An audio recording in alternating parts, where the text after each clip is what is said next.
Olá!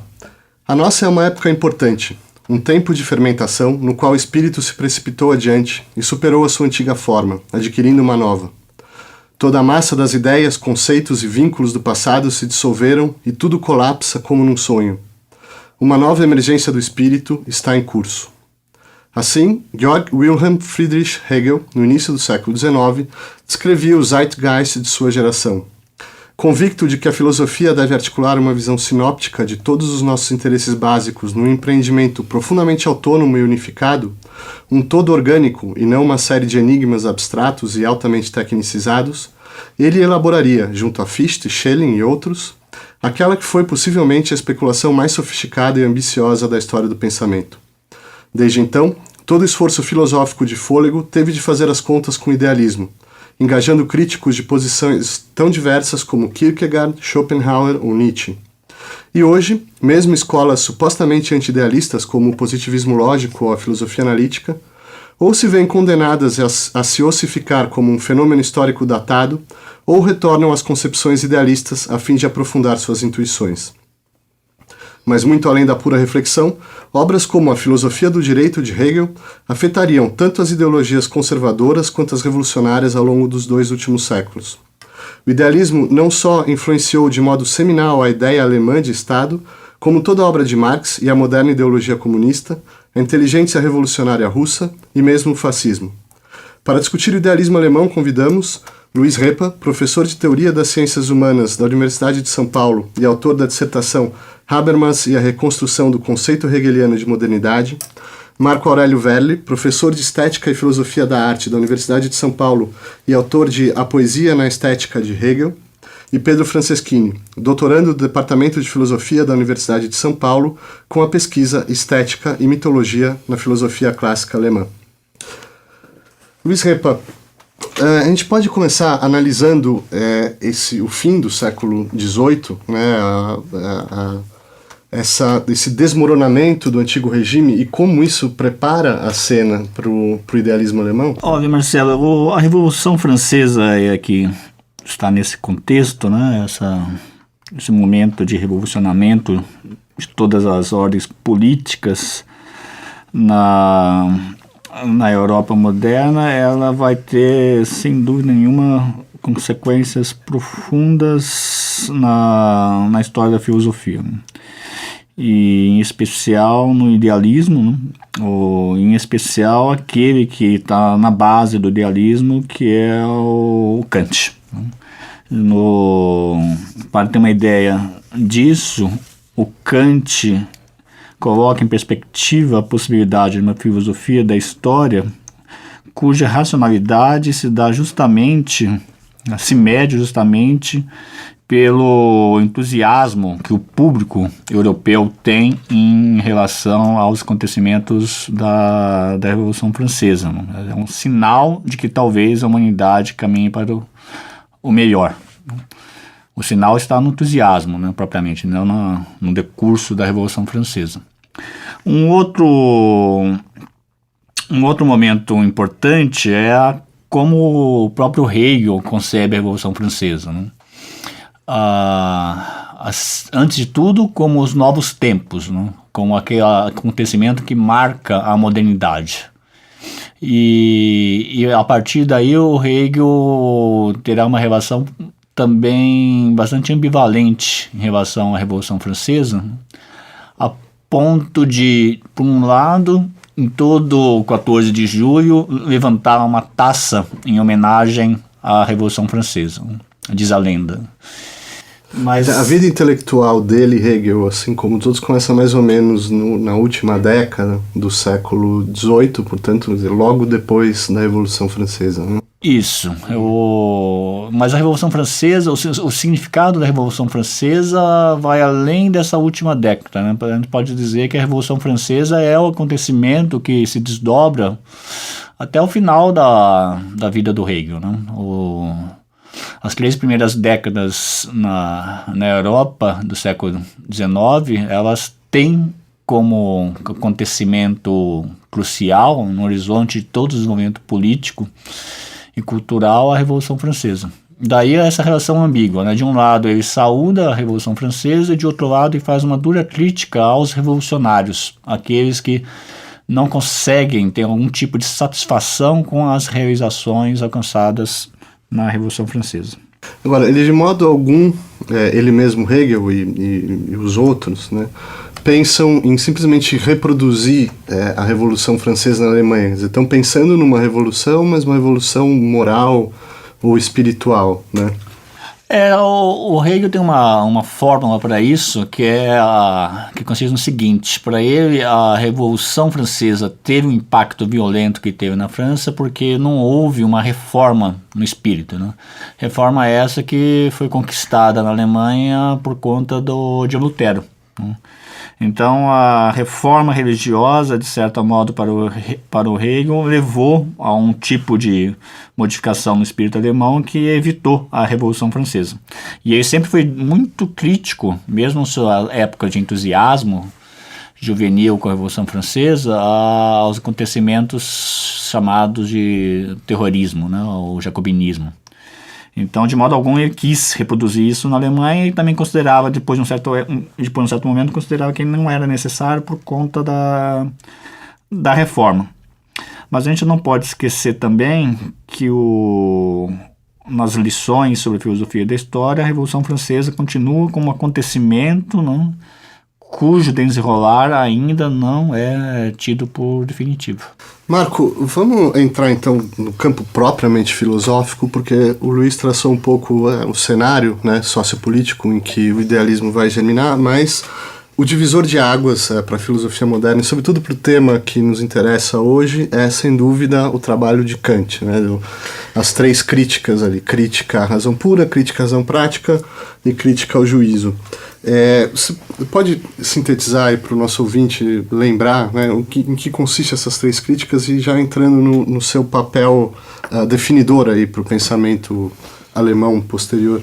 Então, a importância de Kant para a filosofia da época é que ele estabeleceu no centro da filosofia o princípio da subjetividade, ou seja, da liberdade do pensamento, que se exprime de forma muito interessante nesse termo crítica, né? Ou seja, a crítica significa a possibilidade que o sujeito tem de questionamento das verdades. E no caso do Kant, principalmente a verdade da ciência, a verdade do conhecimento, assunto principal da crítica da razão pura, e também a verdade no campo da moral, a crítica da razão prática, né? E no caso, a crítica da faculdade de julgar, que trata da questão estética, né? Então, Kant estabeleceu essa possibilidade que o homem tem de conduzir ele mesmo os seus rumos, né? Eu acho que esse, inclusive, é também o ponto que se liga à Revolução Francesa, que se falou antes, né?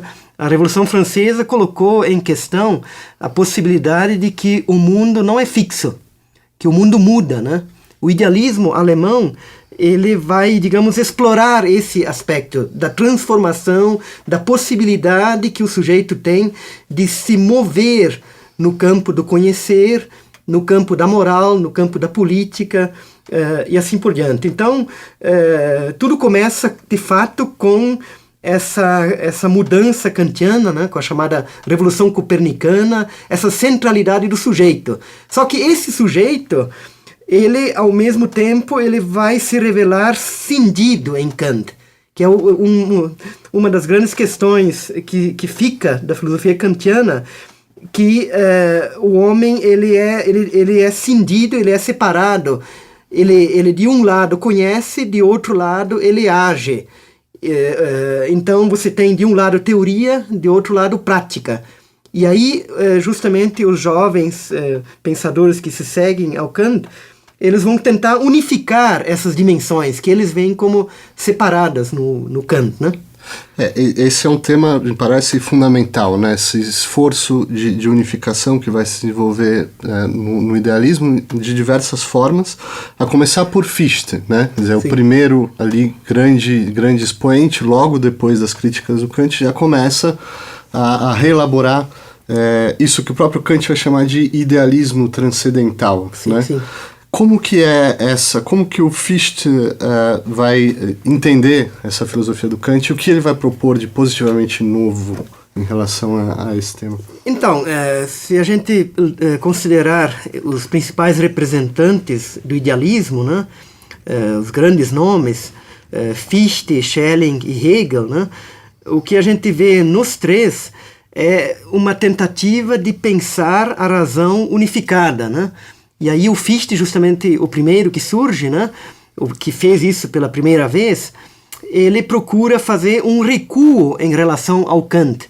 Ele vai tentar pensar essa subjetividade que está na base da teoria e da prática. Embora ele mesmo vai, digamos assim, considerar que a prática é fundamental, né? Ou seja, há toda uma proposta da subjetividade como ativa, né? Aí o Fichte vai transformar o idealismo, né, numa espécie de voluntarismo, né, do pensamento. Tem a dialética do eu e do não eu e assim por diante, né? Como essa dialética do eu e do não eu é interessante. Eu acho que talvez a gente possa explorar um pouquinho isso para o nosso ouvinte. Na verdade, isso já está no Kant, né? O Kant, ele vai dizer que o sujeito, né, ele é único, né? Tanto aquele que conhece quanto aquele que age, né? E aí está, então, já posto o ponto de unificação, que é o eu. O eu que conhece, o eu que age, né? Fichte justamente explora esse ponto, né? O eu do Fichte é esse eu da unificação das críticas de Kant, e ele então vai estabelecer para esse eu o princípio da liberdade. Só que o eu, quando ele se põe no mundo, ele encontra obstáculos, né?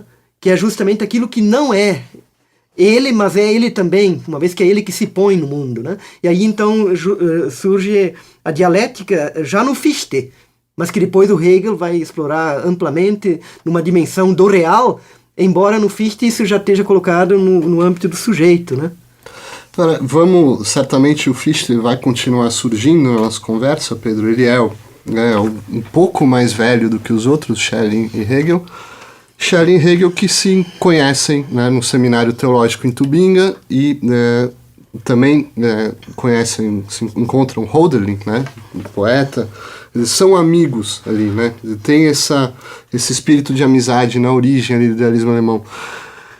Eu estou falando isso porque existe um documento, e eu gostaria que você explicasse um pouco para os nossos ouvintes do que se trata esse documento. Se chama o mais antigo sistema do idealismo alemão, né?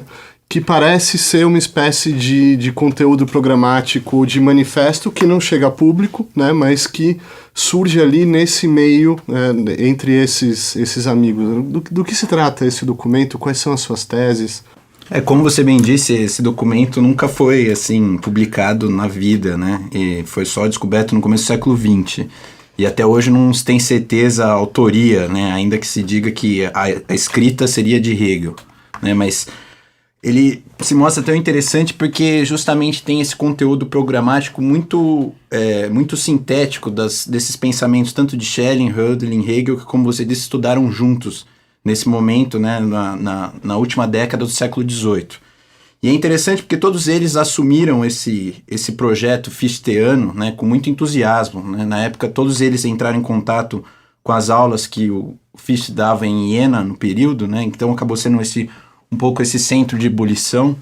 Então, eles todos se ligam a esse projeto do Fichte de aprofundar e radicalizar o projeto kantiano, mas em direção a essa unificação, né?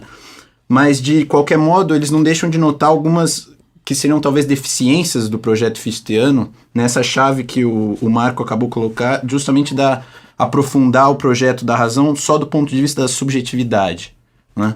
Então, todos eles, e nesse documento essa dimensão começa a aparecer, que a razão para empreender esse projeto de totalidade, ela também precisa assumir uma dimensão também objetiva, né? Se a gente pensa justamente esse saldo da revolução, que poderia ser essa passagem do pensamento para o real, a cisão que o Marco apontou que a gente tinha no Kant, parece continuar de certa maneira no Fichte, ainda nessa separação do eu e do objeto, né? Então, o mais antigo programa de sistema é um documento interessante porque ele vai colocando várias propostas de maneira sintética que poderiam pensar um pouco essa realização do idealismo no mundo, quase, né?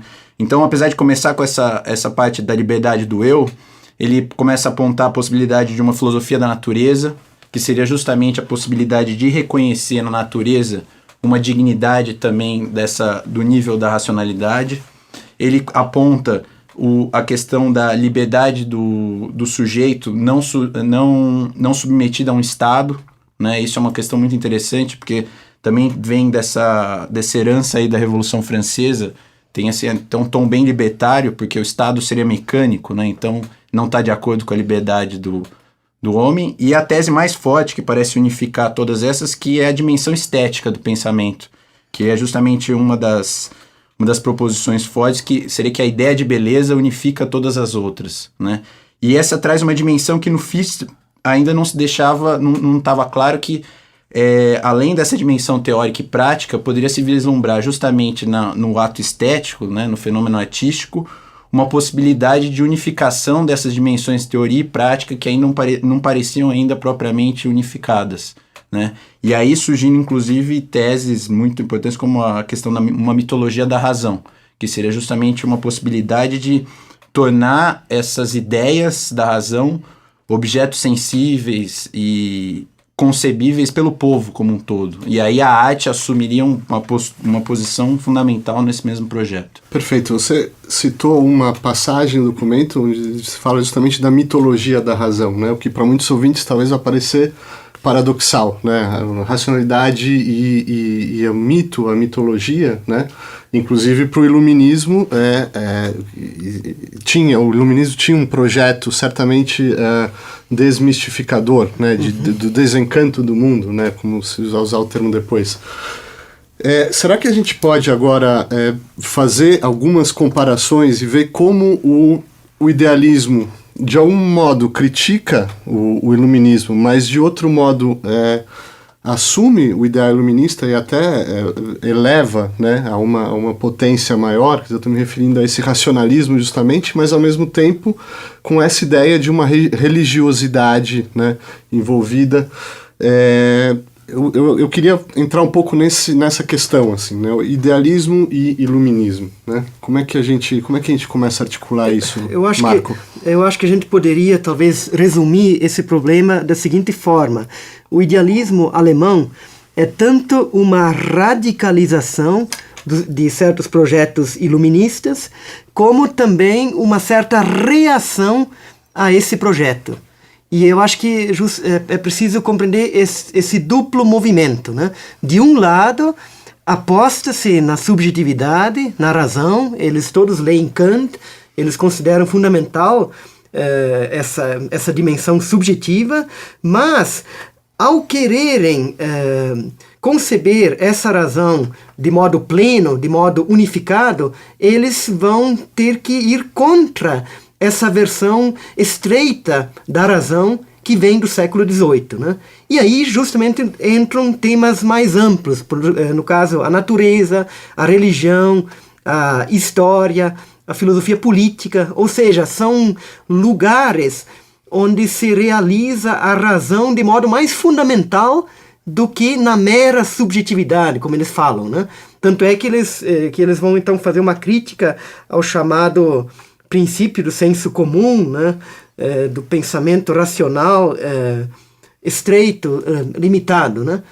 Enfim, é um pouco como eu vejo. Eu tendo a concordar também. O que eu chamaria atenção nessa ambivalência, radicalização e reação de um lado, aproveitar, né, no aspecto político o conceito de autonomia desenvolvido por Rousseau e Kant, e ao mesmo tempo identificar no caráter abstrato como foi pensada a autonomia, né, na filosofia do iluminismo, pensar as consequências destrutivas da racionalidade iluminista, né?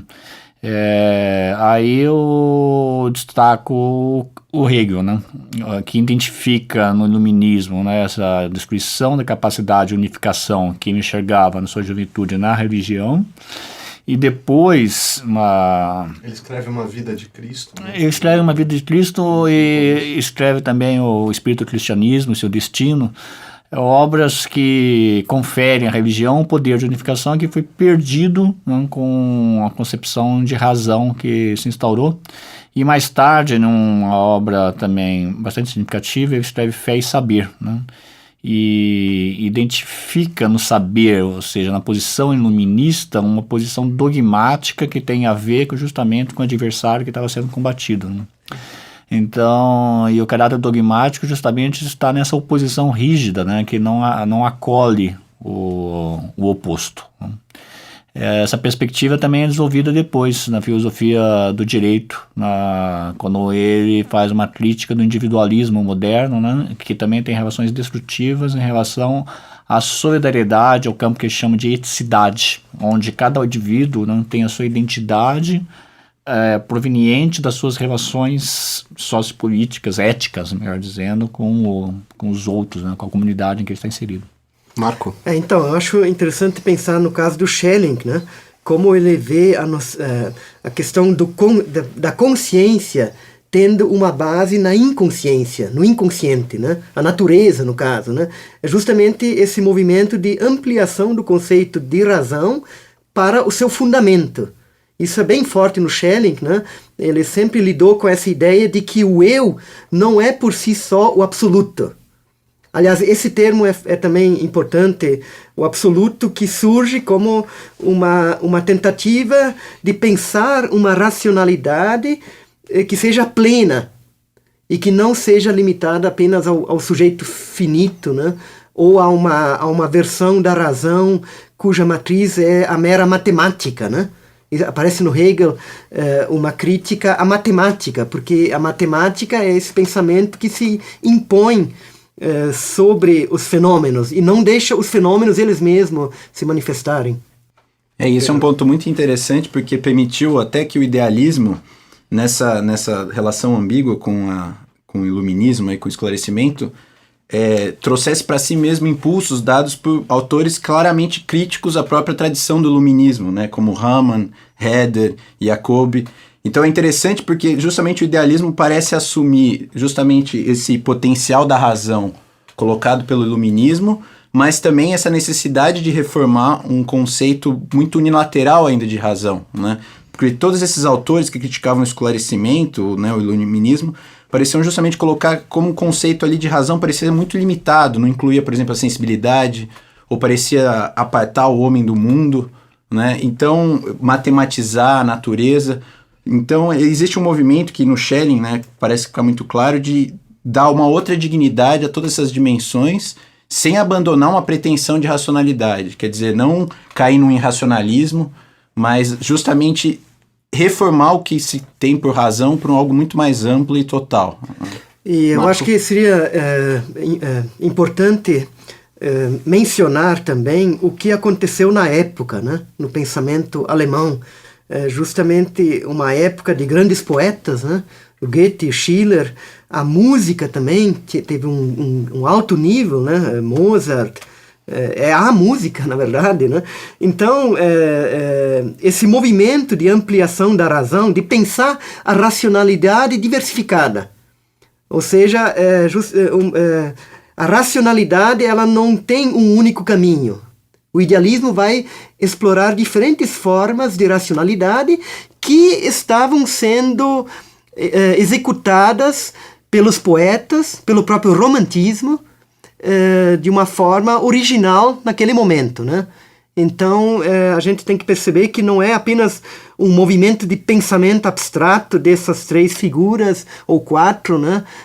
Fichte, Schelling, Hegel, Hölderlin, né? Mas que era uma espécie de espírito da época, né? É algo incrível como nessa década de 1790 até 1800, quantos sistemas de pensamento, quantas criações não surgiram, né? Naquele pequeno espaço alemão, né? De Jena, Weimar, cidades próximas, né? Então, isso tem que ser levado em conta, né? Certo. Seria o caso, talvez, antes de a gente entrar nos temas, na temática própria do idealismo, fazer essa mesma comparação que a gente fez em relação ao iluminismo com o cristianismo, porque me parece que a mesma ambivalência mutatis mutandis se verifica em relação ao cristianismo, ou seja, muitos críticos do idealismo vão criticá-lo por ainda ser excessivamente cristão, outros ao contrário, né, por tentar superar o cristianismo de algum modo, associações até com o gnosticismo, né? Quer dizer, o que esses idealistas estão assumindo do cristianismo e no que eles estão, no cristianismo histórico, né? Uma versão católica e protestante, e de que maneira eles estão tentando ultrapassar esse horizonte?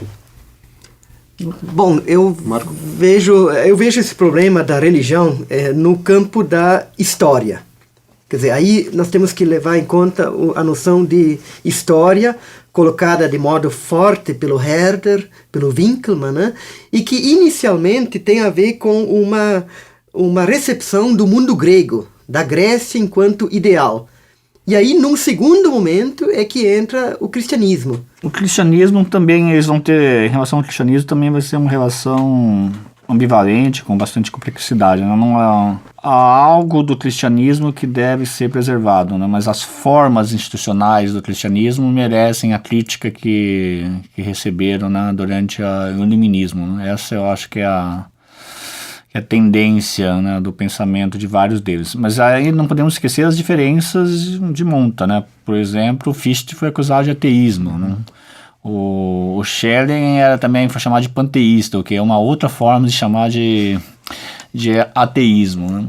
O Hegel, que tem uma valorização da religião como momento do saber absoluto, né, vai fazer também um esforço no âmbito da política de retirar da religião qualquer caráter de restrição, né, à autonomia política do Estado, né? Então, me parece que a questão interna para eles com a religião não passa por uma adoção de posições do cristianismo. Me parece que é uma crítica ao iluminismo de ter recusado inteiramente o que vinha junto com a religião e a importância que a religião tem para criar unificações, para criar identificações, etc.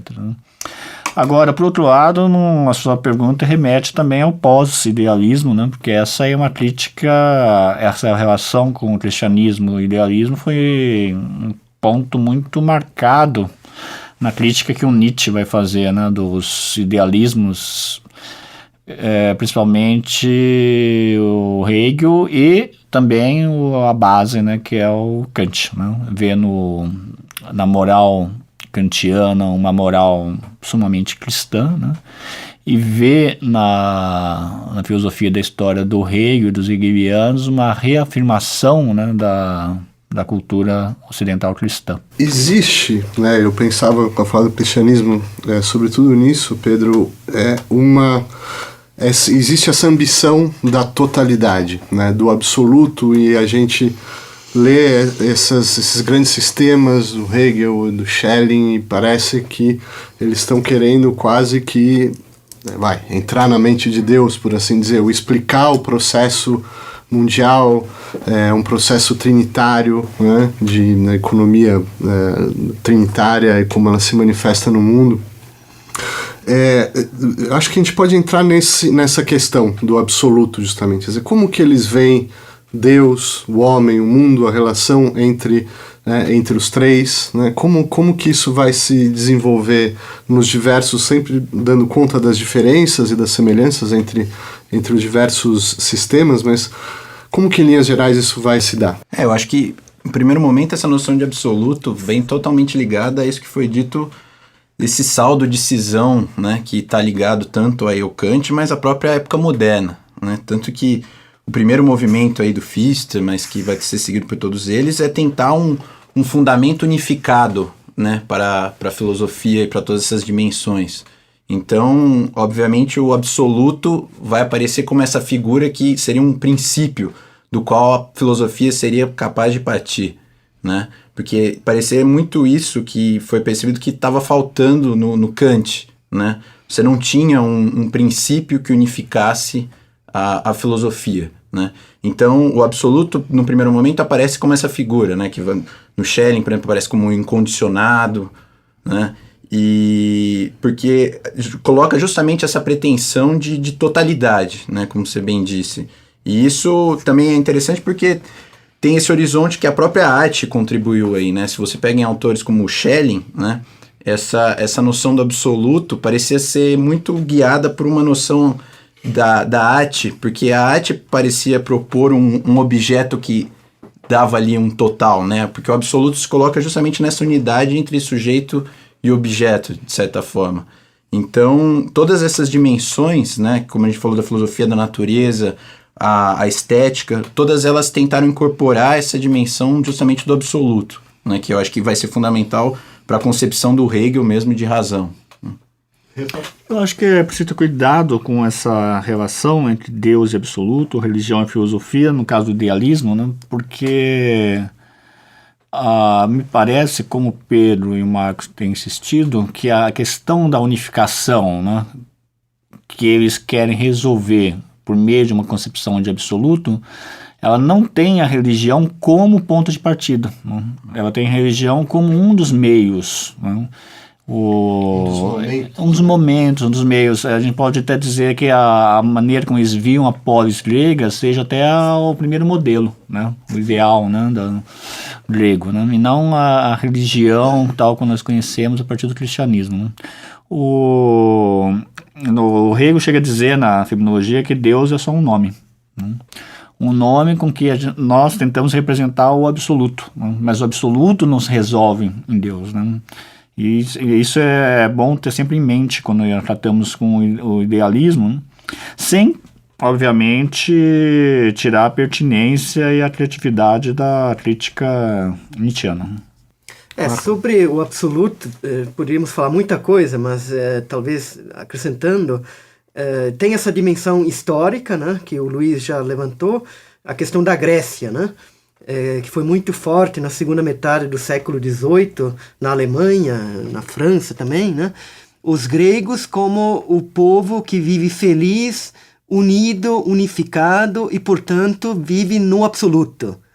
E a época moderna é cindida, é separada. Nós temos o Estado moderno, os indivíduos modernos que seguem as suas profissões e que, portanto, não vivem harmoniosamente num todo.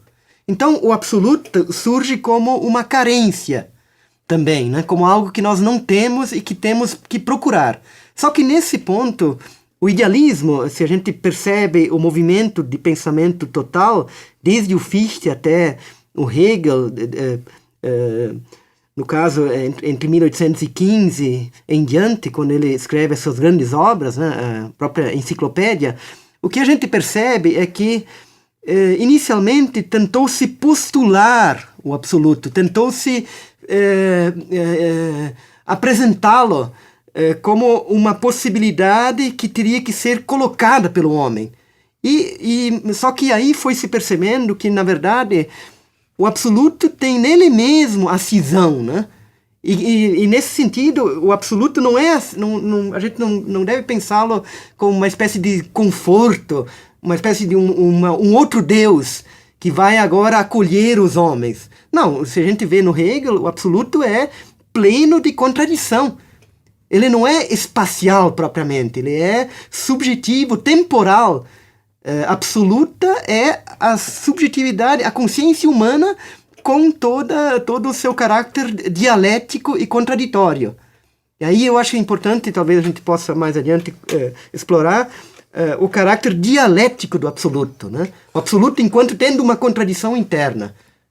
Perfeito, eu vou propor aqui então a gente ver mais concretamente como se dá essa tentativa de unificação numa obra, por exemplo, que se torna absolutamente icônica ali, né, do idealismo, a enciclopédia da filosofia do Hegel, né? Se a gente talvez explorar um pouco a estrutura, evidentemente tem pouquíssimo tempo, mas dizer, como que ele realiza, né, como que ele estrutura esse plano ambicioso de unificar esse mundo cindido, né?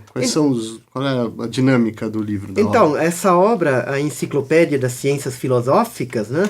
Ela na verdade tem 3 partes, né? A filosofia, a lógica, né? A filosofia da natureza e a filosofia do espírito, né?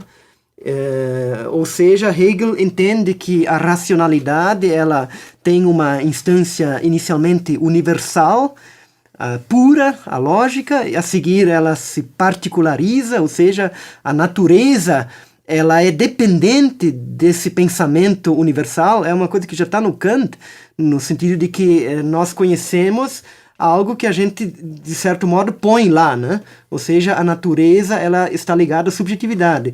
E num terceiro momento, da enciclopédia do Hegel, temos a filosofia do espírito, ou seja, o percurso propriamente humano desse pensamento. Espírito subjetivo, objetivo e absoluto, né? É um sistema gigantesco, né? E o Hegel procura aí percorrer vários níveis de saber, né? Obviamente não dá para explicar aqui esse sistema, mas talvez voltando ao problema do absoluto, né? Que é o ponto final da enciclopédia, né?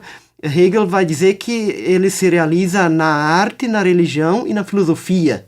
Ou seja, são instâncias totalizantes, né, em que o homem se encontra. Talvez esse seja um dos grandes legados do Hegel, apontar para essas figuras totalizantes que, no entanto, estão em crise na época moderna. A gente não pode esquecer que, aquilo que eu falei antes, o idealismo ele vai cada vez mais entrando numa dimensão fenomênica e real, e de modo que essas grandes figuras de saber também se revelam pelo seu lado obscuro, pelo seu lado precário, né? Aí nós temos todos os temas do fim, né?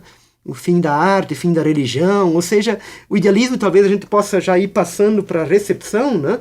De como o idealismo colocou certas tarefas que, no entanto, ao longo do século XIX e XX, foram se tornando bastante inviáveis, né? A religião entra em crise, que era um dos grandes lugares de pensamento, a arte também, fala-se então da morte da arte e da próprio fim da filosofia, que se colocou mais fortemente no século XX, né? Então, essas chamadas figuras absolutas, elas começam a entrar um pouco em queda, né? Já partindo também para essa recepção, né, do idealismo, em certo sentido é uma recepção também do Hegel como a última grande figura, né? E eu acho que a gente poderia resumir essa crise ao que o Marx está se referindo a viabilidade de sustentar a tese, né, que o Hegel expõe, na verdade, na filosofia do direito, mas também retoma em uma das edições da enciclopédia, que é a tese da racionalidade do efetivo. Tudo que é efetivo é racional, tudo que é racional é efetivo, né? Essa identidade entre racionalidade e efetividade, ou seja, a realidade no seu sentido mais forte, é algo que passa a ser questionado por quase todos os pensadores do século XIX, né?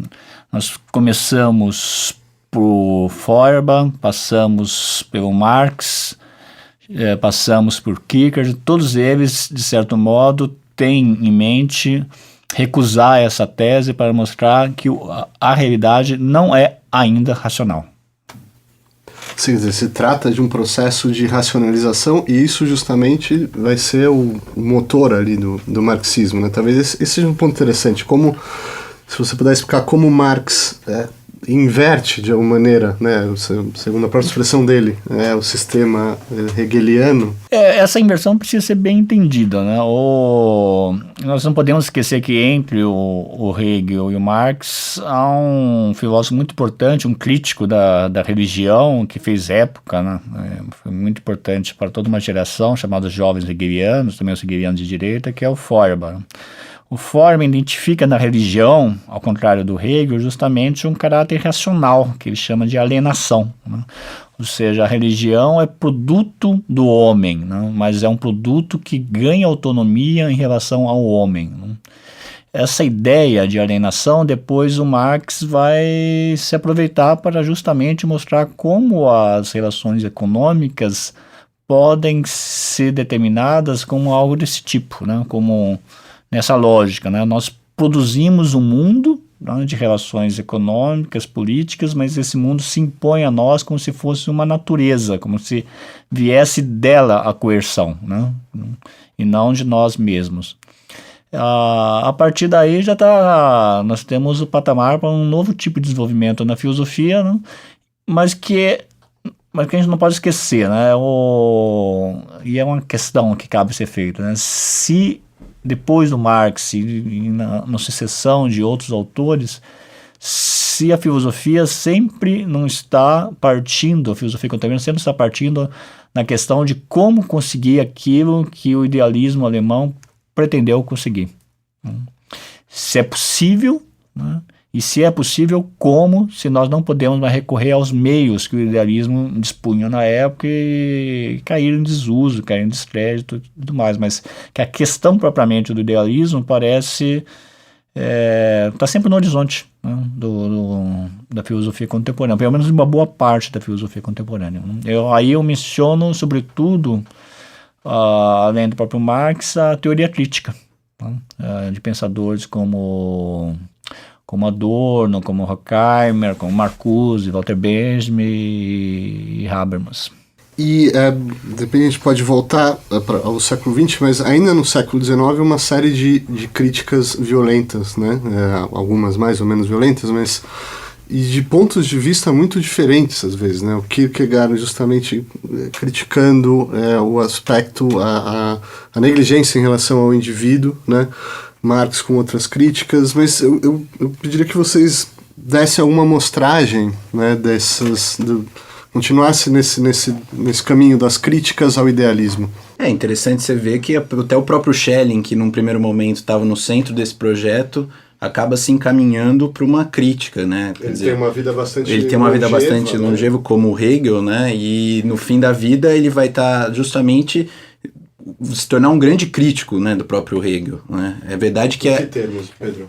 Ele justamente porque o Schelling desenvolve no fim da vida essa noção não só no fim da vida, né, a partir da metade da sua vida, essa noção de uma filosofia positiva, porque para ele, tanto essa filosofia que o Hegel, né, desenvolveu, como a própria filosofia que ele até então desenvolvera, era uma filosofia apenas negativa, né, quer dizer, que tomava as coisas apenas do ponto de vista do pensamento puro, né, e de certa forma ele via negligenciada essa dimensão da existência fática e real como algo que faltava e que se ligava então a essa dimensão talvez positiva da filosofia e que para ele se ligaria muito fortemente a dimensões como a mitologia, a revelação, e que são justamente os focos para os quais se encaminha a filosofia dele no fim da vida.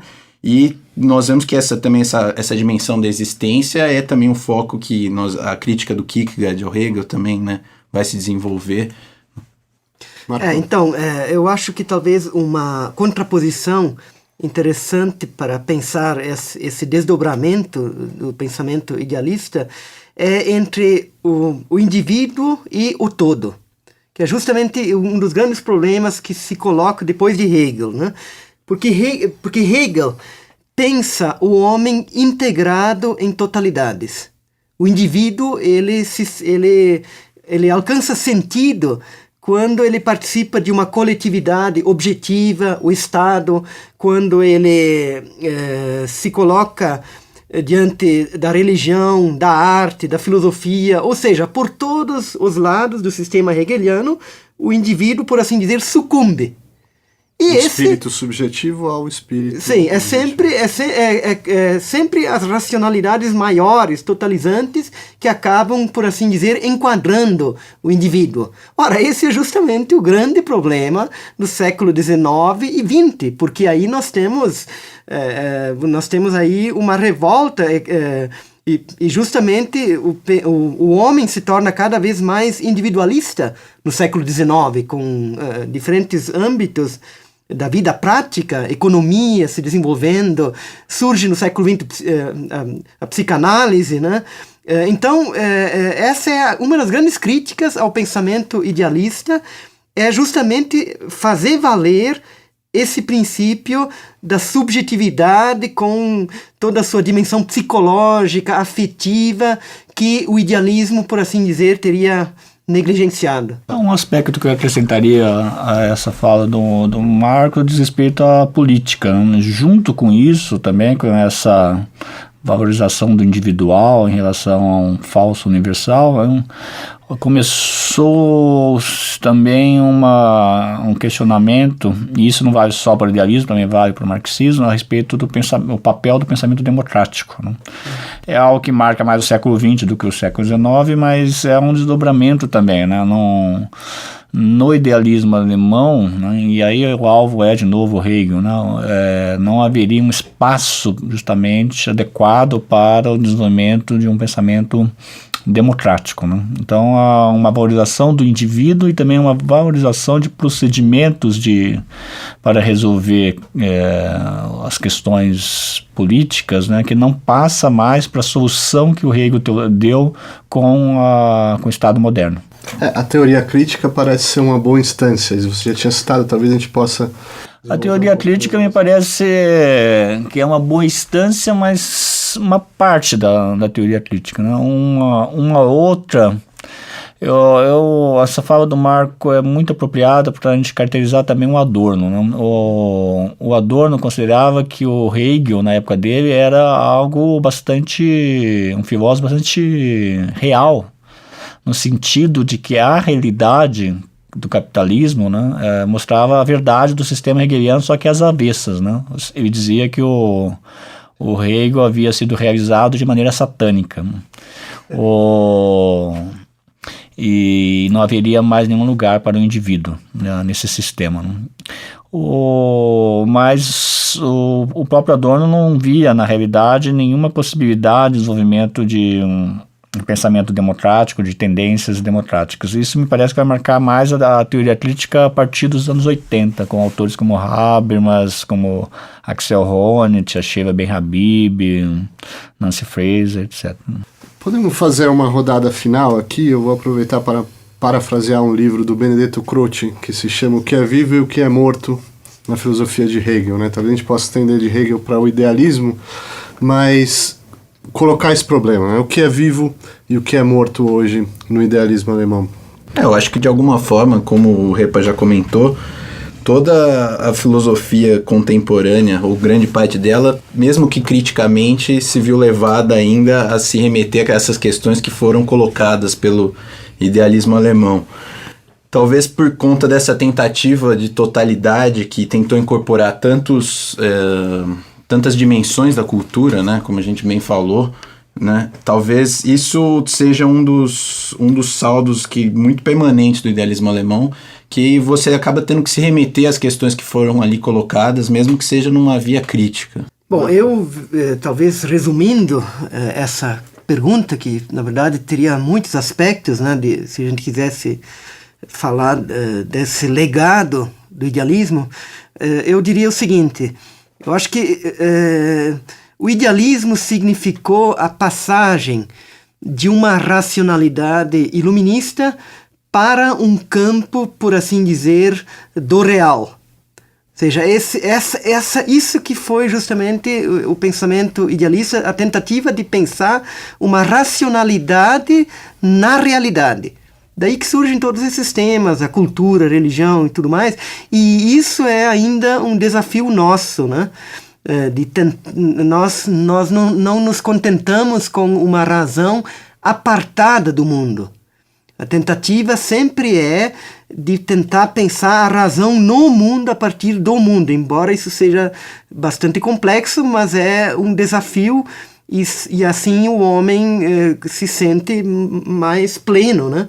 Talvez esse seja um dos pontos, né? Ao mesmo tempo, se a gente pensar no pós-modernidade, usemos esse termo, né, e fazendo outra generalização, no patos relativista da nossa época, né, existe uma resistência certamente muito grande a essa totalização, não? Uhum.